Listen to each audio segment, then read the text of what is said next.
পঞ্চম পর্ব সিভিল টেকনোলজির থিওরি অফ স্ট্রাকচার এর লেকচার সিরিজে আপনাদের সবাইকে স্বাগত জানাচ্ছি। আমি প্রকৌশলী আমির আদনান। আজকে আমি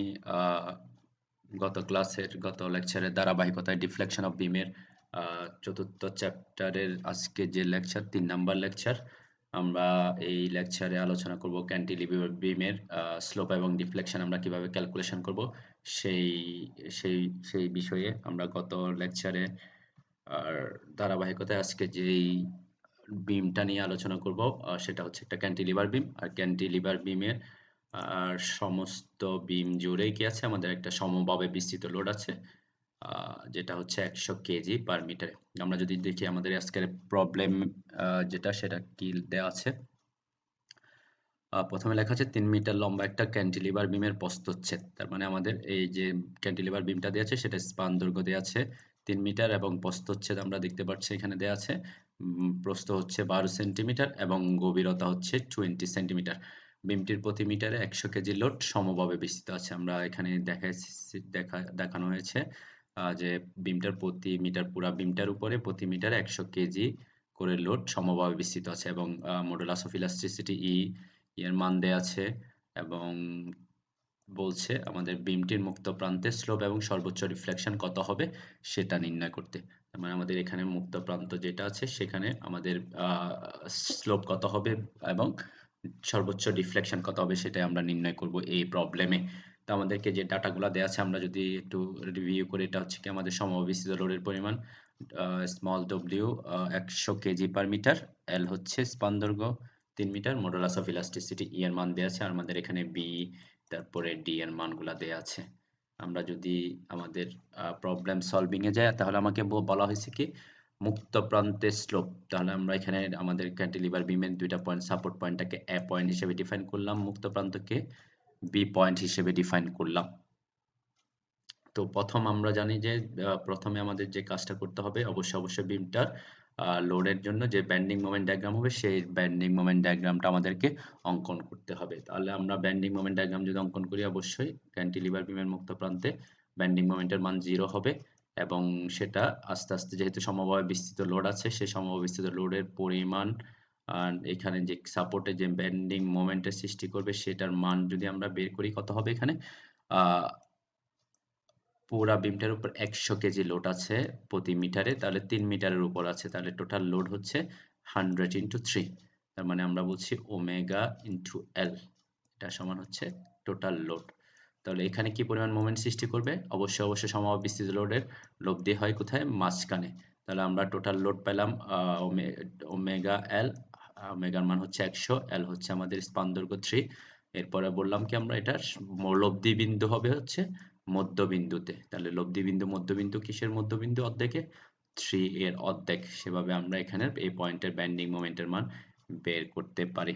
তাহলে ক্যান্টিলিভার বিমের ক্ষেত্রে ব্যান্ডিং মোমেন্ট ডায়াগ্রাম হবে নেগেটিভ এবং এখানে যেহেতু সমভাবে বিস্তৃত লোড আছে তাহলে আমাদের কার্ভটা হবে প্যারাবোলিক কার্ভ। আমাদের এখানে যে কার্ভটা হয়েছে সেটা হচ্ছে প্যারাবোলিক কার্ভ। তাহলে এখানে আমাদের ব্যান্ডিং মোমেন্ট ডায়াগ্রামের যে ম্যাক্সিমাম ব্যান্ডিং মোমেন্টটা পাচ্ছি সেটা হচ্ছে সাপোর্ট পয়েন্টে এবং সেটার মান বের করে আমরা যেটা পাইলাম 100 ইন্টু 3 ইন্টু 3/2 করে 450 কেজি মিটার। এখান থেকে আমরা এটাকে সেন্টিমিটারে কনভার্ট করলাম 100 দিয়ে গুণ করে, 450 ইন্টু 100 করে কেজি সেন্টিমিটারে কনভার্ট করে নিয়ে আসছি, যেহেতু আমাদের অন্যান্য ডাটাগুলা সেন্টিমিটারে দেয়া আছে। তাহলে আমাদেরকে ফার্স্ট যে কাজ করতে হবে সেটা হচ্ছে কি আমরা স্লোপ বের করব। তাহলে স্লোপের ইকুয়েশন আমরা জানি, প্রথম উপপাদ্যটা যেটা মোরসের উপপাদ্য, দুইটা পয়েন্টের মধ্যে স্লোপের পার্থক্য হবে কি, তাই ওই দুইটা বিন্দুর মাঝখানে যতটুকু ব্যান্ডিং মোমেন্ট ডায়াগ্রাম থাকবে তার ক্ষেত্রফলকে ইআই দিয়ে ভাগ করলে আমরা দুটা স্লোপের মধ্যে যে পার্থক্য সেটা বের করতে পারবো। তাহলে ক্যান্টিলিভার বিমের ক্ষেত্রে আমরা আগেই বলছিলাম আমাদের দুইটা বিন্দুর যে স্পর্শক অঙ্কন করব, একটা স্পর্শক অবশ্যই সাপোর্ট বিন্দু থেকে অঙ্কন করব, আর একটা হচ্ছে যেখানে আমাদেরকে স্লোপ বের করতে বলবে সেখানে আমরা স্পর্শক অঙ্কন করব। তাহলে এখান থেকে আমরা দুইটা স্পর্শক অঙ্কন করে ফেলছি। যারা এই ব্যাপারটাতে হয়তো প্রবলেম থাকতে পারে তারা আমার আগের লেকচারগুলা রিভিউ করতে পারেন, তাহলে এটা বুঝতে পারবেন আমরা কেন এই পয়েন্টে স্পর্শকটা অঙ্কন করলাম। সাপোর্ট পয়েন্টে। তাহলে এখান থেকে আমাদের ২ টা পয়েন্ট, একটা হচ্ছে স্পর্শক বিন্দু হচ্ছে, ১ম স্পর্শক বিন্দু হচ্ছে সাপোর্ট পয়েন্ট, আরেকটা স্পর্শক বিন্দু হচ্ছে যেখানে আমাকে স্লোপ বের করতে বলছে সেখানে। তাহলে এখান থেকেই যেহেতু আমাকে স্লোপের পরিমাণ, আমাকে মুক্ত প্রান্তে স্লোপ বের করতে বলছে, সেজন্য আমি মুক্ত প্রান্তে স্পর্শক অঙ্কন করলাম। তাহলে আর এখানে যেহেতু পয়েন্টে যে স্পর্শক, সে স্পর্শকের স্লোপের মান হবে কত? 0। সেখান থেকে আমরা আমাদের থিটা বি এর মানটা বের করতে পারবো। থিটা বি, যেহেতু থিটা এ সমান 0 হবে। তাহলে এখান থেকে আমরা বলছি কি একটা স্পর্শক হচ্ছে এ বিন্দু, একটা অপর স্পর্শক বিন্দু হচ্ছে বি বিন্দু। তাহলে আমাকে যে বেন্ডিং মোমেন্ট ডায়াগ্রাম আছে, সে বেন্ডিং মোমেন্ট ডায়াগ্রামের এ থেকে বি বিন্দুর মাঝখানে যতটুকু বেন্ডিং মোমেন্ট ডায়াগ্রাম আছে, পুরা ক্ষেত্রটাই আমাকে কাউন্ট করতে হবে এই ক্ষেত্রে। আর এখানে যদি খেয়াল করি আমরা, আমাদের বেন্ডিং মোমেন্ট ডায়াগ্রামটা হচ্ছে কি প্যারাবোলিক কার্ভ। তো আমাকে এখানে ফার্স্ট যে কাজটা, আমরা যেহেতু বি আর এ থেকে বি এর মাঝখানে, তাহলে এ থেকে বি এর মাঝখানে এই অংশটার ক্ষেত্রফল যদি আমরা বের করতে চাই, আমাকে এই বেন্ডিং মোমেন্ট ডায়াগ্রামের এইখানে বের করতে হবে। আমার এখানে লেখা আছে 1/3 ইন্টু 300 ইন্টু 4500। অ্যাকচুয়ালি আমরা সেটা কোত্থেকে পেলাম সেটা যদি আমরা একটু লক্ষ্য করি, আমরা এই চার্ট নিয়েও আগে আলোচনা করছিলাম যে আমাদের কোন ধরনের ডায়াগ্রাম হলে সেটার ক্ষেত্রফল কেমন হবে, বর্গকেন্দ্র কেমন হবে। তাহলে আমরা যদি খেয়াল করি, আমাদের ডায়াগ্রামটা হচ্ছে প্যারাবোলিক কার্ভ এবং এই ধরনের শেপে আছে। তাহলে এই ক্ষেত্রে এই যে ক্ষেত্রফল, সে ক্ষেত্রফলটা হচ্ছে 1/3 of B into H, 1/3 of B into H. এবং এটার ভরকেন্দ্র কোথায় হবে? আমরা যদি এই যে লম্ব পাশ থেকে যাই, তাহলে এখানে সি এর মান দেওয়া আছে b/4। আর তাহলে এই পাশ থেকে যদি যেতে হয়, তাহলে আমার অ্যাকচুয়ালি হবে এখানে 3b/4। তাহলে এই পাশ থেকে হচ্ছে b/4। বি বলতে আমাদের এই যে বাহুর মানটা, এখানে বি এখানে দেখা আছে, এই যে নিচের বাহুর মানটা বি। তাহলে এই দিক থেকে হলে b/4 হবে বর্গকেন্দ্র, আর এই পাশ থেকে হলে 3b/4 হবে। তাহলে আমাদের কোনটা লাগবে সেই অনুযায়ী আমরা আগাবো। তো আমাদের এই ক্ষেত্রফলটা হচ্ছে কি 1/3 বি ইন্টু এইচ। আমরা যদি সেখানে যাই, আমাদের যে ডাটাগুলা দেওয়া ছিল সেখান থেকে আমরা তাহলে আমরা ক্ষেত্রফল পেলাম কি, এই ধরনের ক্ষেত্রে হচ্ছে প্যারাবোলিক কার্ভের ক্ষেত্রে, এই ধরনের ক্ষেত্রের ক্ষেত্রে হচ্ছে ক্ষেত্রফল হবে 1/3 অফ বি ইন্টু এইচ। তাহলে এখানে বি হচ্ছে এইখান থেকে এই বাহুটা হচ্ছে আমাদের বি। তাহলে বি এর মান দেওয়া আছে 3 মিটার। 3 সমান হচ্ছে কি আমাদের 300 সেন্টিমিটার। তাহলে বি এর মান হচ্ছে 1/3 ইন্টু বি, এটা বি ইন্টু এইচ। এইচ বলতে বোঝাচ্ছে কি আমরা বেন্ডিং মোমেন্ট ডায়াগ্রামের যে উচ্চতাটা আছে এখানে, সেই উচ্চতাটা। তাহলে এখানে উচ্চতাটা আমরা আগেই বের করছি 45000 কেজি সেন্টিমিটার। তাহলে এখান থেকে আমরা দুই পয়েন্টের মাঝখানে যতটুকু বেন্ডিং মোমেন্ট ডায়াগ্রাম আছে সে ক্ষেত্রফলটা বের করলাম। এরপর আমাদের যে ডাটাটা লাগতেছে এখানের ক্ষেত্রে, সেটা হচ্ছে ই এর ভ্যালু আমাদেরকে দেওয়া আছে 2 × 10⁶ কেজি পার সেন্টিমিটার স্কয়ার।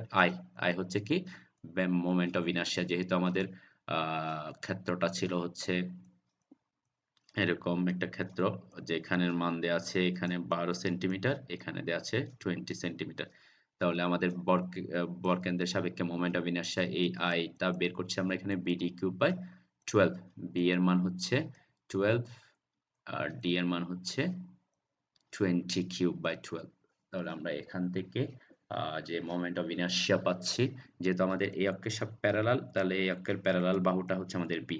সেজন্য আমরা এখানে বি হচ্ছে 12 আর ডি হচ্ছে যে এই অক্ষের সাপেক্ষে বের করব তার পারপেন্ডিকুলার বাহুটা হবে কি ডি এখানে d³ হবে। তাহলে এইখান থেকে আমরা মোমেন্ট অফ ইনার্শিয়ার মান পাইলাম 8000 সেন্টিমিটার টু দ্য পাওয়ার 4। এখন যদি আমরা ডাটাগুলা বসাই, আমরা থিটা এ সমান সাপোর্ট পয়েন্টের যে স্লোপ, সেটা স্পর্শক সেটা 0। তাহলে আমরা বি পয়েন্ট হচ্ছে মুক্ত প্রান্ত, এটা হচ্ছে মুক্ত প্রান্ত যেটা আমাকে বের করতে বলছে। আর এ বি এর মান আমরা এখানে বের করলাম, সেটাই পুট করলাম। তারপরে ই এর ভ্যালু দেওয়া আছে 2 × 10⁶। আই এর ভ্যালু আমরা bd³/12 করে বের করলাম। তাহলে আমরা যেই স্লোপটা পেলাম সেটা হচ্ছে 0.00028 রেডিয়ান। এরপর আমরা পরবর্তী যেই প্রশ্নটা যা দেওয়া ছিল সেটা হচ্ছে মুক্ত প্রান্তে ডিফ্লেকশনের পরিমাণ বের করো। তাহলে মুক্ত প্রান্তে ডিফ্লেকশন অ্যাকচুয়ালি আমরা যদি দেখি, এইটা হচ্ছে এভাবে ডিফ্লেক্ট হবে, আমাদের যে সেকশনটা এভাবে ডিফ্লেক্ট হচ্ছে। তাহলে এই ডিফ্লেকশনটা হচ্ছে মুক্ত প্রান্তে আমরা জানি কি ক্যান্টিলিভার ক্ষেত্রে সর্বোচ্চ ডিফ্লেকশন হয়ে থাকে। আর এখানে আমরা ডেল্টা হচ্ছে কি উলম্ব সরণ বোঝাই, আর ওয়াইটা হচ্ছে কি ডিফ্লেকশনের পরিমাণ বোঝায়। যেহেতু সব মুক্ত প্রান্তে এখানে ম্যাক্সিমাম উলম্ব সরণ হবে এবং সেটাই সমান হবে কি সর্বোচ্চ ডিফ্লেকশনের মান। এবং ক্যান্টিলিভার বিমের ক্ষেত্রে আমরা সবসময় বলছিলাম কি ডিফ্লেকশন মাপার জন্য একটা স্পর্শক অঙ্কন করব সাপোর্ট পয়েন্টে, যেহেতু সেটা আমাদের নিউট্রাল অ্যাক্সিস বরাবর হয়। আর ওখান থেকে আমরা ইলাস্টিক কার্ভের উচ্চতাটা পরিমাপ করলে যে উলম্ব সরণটা সেটা পরিমাপ করলেই আমরা ওই পয়েন্টগুলার ডিফ্লেকশন পেয়ে থাকি। তাহলে যেহেতু আমাকে এখানে মুক্ত প্রান্তে বলছে, মুক্ত প্রান্তটা হচ্ছে বি পয়েন্ট, সেজন্য আমরা এখানে ডেল বি দেখাইছি, এটা ওইটা হইতে পারে ডেল ম্যাক্স বলতে পারি আমরা। আর এটা ওয়াই বি বলছি, যেহেতু আমরা এখানে বি পয়েন্ট বলছি মুক্ত প্রান্তকে, অথবা আমরা এটাকে বলতে পারি ওয়াই ম্যাক্স, ম্যাক্সিমাম ডিফ্লেকশন কত সেটা। তাহলে আমরা এখান থেকে যেই ব্যাপারটা বুঝলাম সেটা হচ্ছে একটা আমাদের স্পর্শক বিন্দু হচ্ছে এ, আর আমাদের উলম্ব সরণ পরিমাপ বিন্দু হচ্ছে বি। সেজন্য আমরা এখানে লিখলাম আমাদের যেই ক্ষেত্রফলটা লাগবে সেটা হচ্ছে এ থেকে বি পয়েন্টের মাঝখানে যতটুকু ডায়াগ্রাম থাকবে সেটাই আমাদেরকে পুরাটাই নিতে হবে। এরপরে হচ্ছে এক্স বার। তাহলে এক্স বারটা কোত্থেকে নিতে হবে আমরা জানি, দ্বিতীয় উপপাদ্য অনুযায়ী আমাদেরকে এক্স বার পরিমাপ করতে হবে উলম্ব সরণ যেখানে আমরা পরিমাপ করব সেখান থেকে। তাহলে আমাদের এখানে উলম্ব সরণ বিন্দু হচ্ছে বি। তাহলে আমরা বি পয়েন্ট থেকে, এই যে বি পয়েন্ট থেকে আমাদের বেন্ডিং মোমেন্ট ডায়াগ্রামের যেই ভরকেন্দ্র আছে সেটা আমরা বের করবো। সেজন্য আমরা এখানে বি দেখালাম, x bar B, B point থেকে আমরা এটা ক্যালকুলেশন করব। তো আমরা আগের ক্লাসে এটার ব্যাপারে বলে আসছিলাম, যদি আমাদেরকে কোনো পয়েন্টের স্লোপ বের করতে বলে এবং ওই পয়েন্টের ডিফ্লেকশনও বের করতে বলে, তাহলে আমরা স্লোপ বা আমরা ডিফ্লেকশন সমান স্লোপ ইনটু এক্স বার লিখতে পারি। সেটা আমরা আগের ক্লাসে আলোচনা করে আসছি। যেহেতু আমরা এখানে অলরেডি এটা বের করে ফেলছি, সেজন্য এখানে আমরা এই ডেল থিটা বির মানটা বসায় দিলাম। যদি শুধুমাত্র আমাদেরকে ডিফ্লেকশন বের করতে বলতো তাহলে আমরা এখানে এই যে এ ভি এক্স বার ইয়ে করতাম। এ ভি কতটুকু হয় সেটা আমরা আগের এখানে আলোচনা করে আসছি যে কিভাবে 1/3 বি ইন্টু এইচ হয়। এখন আমাদের যেটা লাগবে এক্স বার। এক্স বারের ক্ষেত্রে আমরা বলছিলাম কি আমাদের এ পাশ থেকে গেলে হচ্ছে 3/4 ইন্টু বি হবে। এই পাশ থেকে যদি আসতাম তাহলে হয়তো 1/4 বি। সেটা আমরা আগের চিত্রটাতে দেখে আসছি যে কত হবে সেটা। সেটা যদি আমরা আর একটু রিভিউ করি, দেখেন এখানে দেয়া আছে এই পাশ থেকে হলে এই যে সি এর মান সেটা হবে b/4, আর এই পাশ থেকে যদি আসি আমরা সেটা হবে 3/4 ইনটু বি। তাহলে এখানে বি এর মান যেটা আছে সেই বি এর মানটা হচ্ছে আমরা বি সমান হচ্ছে 3 মিটার, যেহেতু সেজন্য 300 সেন্টিমিটারে। এখান থেকে আমরা এক্স বার বি পয়েন্ট থেকে এক্স বারের দূরত্ব কত 225 সেন্টিমিটার পেলাম। তাহলে আমরা টিটা বি যেটা স্লোপ সেটা বি পয়েন্টের স্লোপটা আগে বের করছি এত রেডিয়ান, এবং এক্স বার বিটা আমরা বের করলাম 200 সেন্টিমিটার। সরি, এখানে মেবি ভ্যালুটা একটু ভুল আসছে আর কি, আপনারা একটু কারেকশন করে নেবেন। এটা হবে 225। তাহলে আমাদেরকে এখান থেকে এই ভ্যালুটা বের করতে হবে, কারেকশন করে নিতে হবে আর কি। আমাদের এখানে যে ভ্যালুটা আসবে সেটা হচ্ছে 0.00। আমরা যদি একটু ক্যালকুলেটরে হিসাব করে দেখি আমাদের অ্যাকচুয়ালি ভ্যালুটা কত আসে। এখানে 3/4 ইন্টু 300, তাহলে এখানে হবে 225। এটা ঠিক আছে। তাহলে এখানে এই ভ্যালুটা আমাদেরকে একটু কারেকশন করতে হবে, সেটা হবে 225। তাহলে 225কে যদি আমরা 0.00028 দিয়ে গুণ করি এটা হবে 0.063। অ্যাকচুয়ালি এই 5টা হবে না, এখানে 63 হবে, 63 সেন্টিমিটার। এটাই হবে আমাদের ডিফ্লেকশন, মুক্ত প্রান্তের ডিফ্লেকশন অথবা সর্বোচ্চ ডিফ্লেকশন আমরা বলতে পারি। এখানে আমি নেগেটিভ সাইন দেখাইছি কেন, কারণ ডিফ্লেকশনের যে সাইন সেটা নির্ভর করে হচ্ছে আমাদের বেন্ডিং মোমেন্ট ডায়াগ্রামের সাইনের উপর। তাহলে বেন্ডিং মোমেন্ট ডায়াগ্রাম যেহেতু সম্পূর্ণটাই নেগেটিভ, তাহলে আমাদের এখানে ডিফ্লেকশনটা হবে নেগেটিভ। তাহলে এভাবে আমরা ক্যান্টিলিভার বিমের ক্ষেত্রে যদি সমবায় বিস্তৃত লোড থাকে তাহলে সে মুক্ত প্রান্তের স্লোপ এবং ডিফ্লেকশন ক্যালকুলেশন করতে পারি। তো সবাইকে এতক্ষণ আমার এই লেকচার ধৈর্য সহকারে দেখার জন্য সবাইকে ধন্যবাদ জানাচ্ছি। এবং আপনারা যদি এখনো আমার এই চ্যানেল সাবস্ক্রাইব না করে থাকেন, আপনি যদি মনে করেন যে এই চ্যানেলের মাধ্যমে আপনি উপকৃত হচ্ছেন বা হবেন, তাহলে আপনার চ্যানেলটা সাবস্ক্রাইব করতে পারেন। তো সবাইকে ধন্যবাদ। আসসালামু আলাইকুম।